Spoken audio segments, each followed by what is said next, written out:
Greetings and thank you for joining me on the Victory Independence channel. I just wanted to talk about a New York Times article that came out yesterday morning about people who have multiple jobs.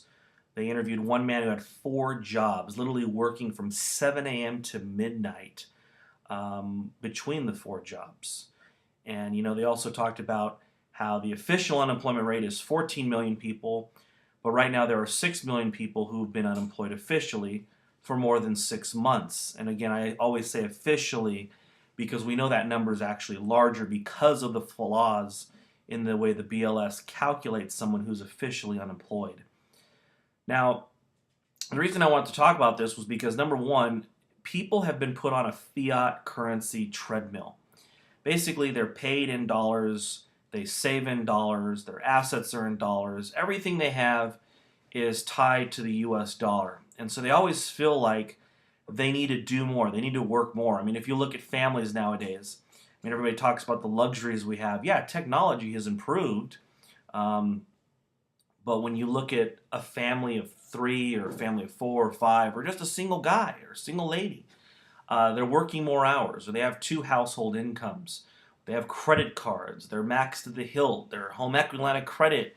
They were using that to spend money. They're refinancing. I talk to people to this day, even with all that's happened in the real estate market. I talked to someone just this weekend who wants to refinance and pull out, 10, 12 grand.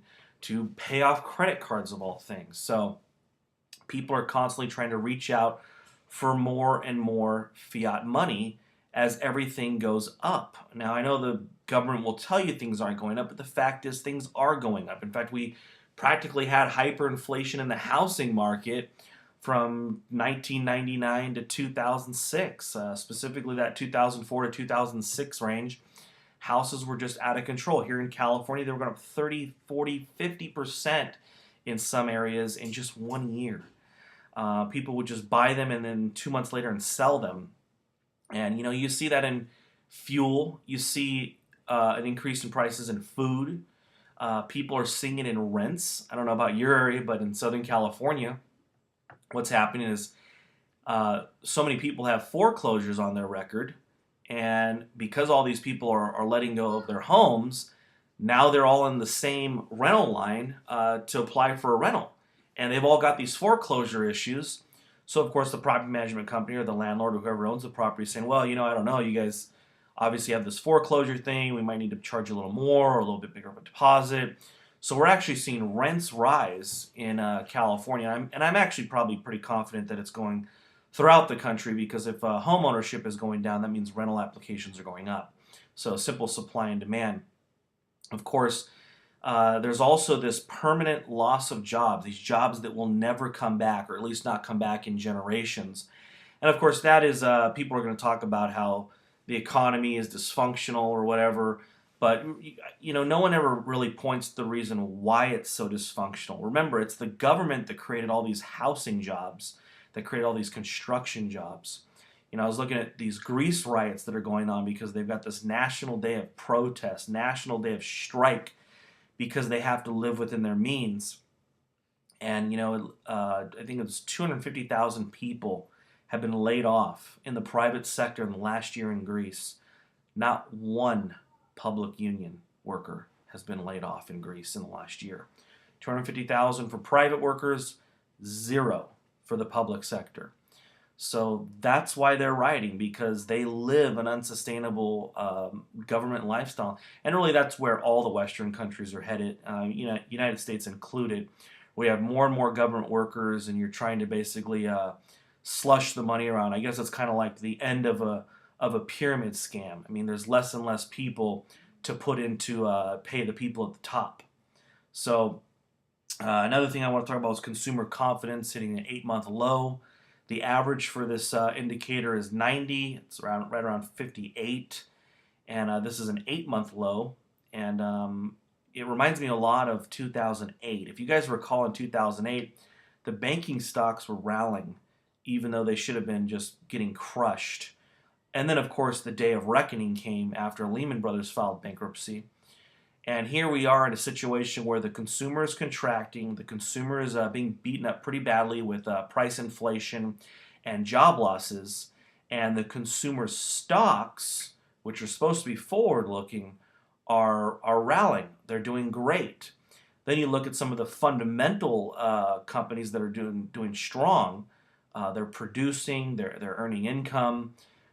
Those companies, I'm specifically talking about natural resource companies.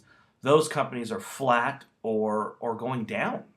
Um, so it reminds me a lot of like 2008. Now, of course, after Lehman Brothers filed bankruptcy, everything got decimated except for the US dollar. Gold snapped back, I want to say, in about a month. Actually, gold after Lehman Brothers filed bankruptcy, I want to say, going off the top of my head, it rallied for the first 6 or 7 days. But then, of course, we do know it did have a decline. But I mean, it's very deja vu of 2008. If you're weak and doomed, you're doing great. If you're fundamentally making money and generating cash flow with a business that should be doing well in the future, you're not doing great. And then the same thing with gold and silver. People are buying physical silver by the ton in Asia and Europe.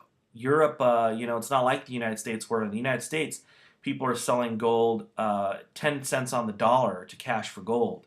In Europe, they're fully aware of what's going on with the currencies, or at least not, I won't say fully aware, but obviously a lot of people, because of the situation in Greece and Spain and Portugal, Ireland, and the euro itself, because of its status as a bastard currency, they're more focused on gold. So, I've talked to some people who go to these gold shows and stuff like that, and they've told me, when these bullion guys show up in the United States, they get some sales. Of course, obviously gold bugs are showing up to these things, but they said when they go to Europe or when they go to Hong Kong, they're selling out. They're selling it all. Everybody's just sucking up all the physical.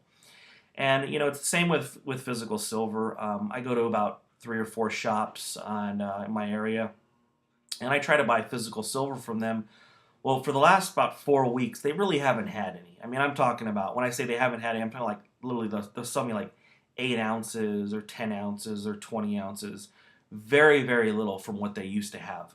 So I noticed not a lot of people are selling silver as much in the United States. And I don't think that's because it went from 50 to 35.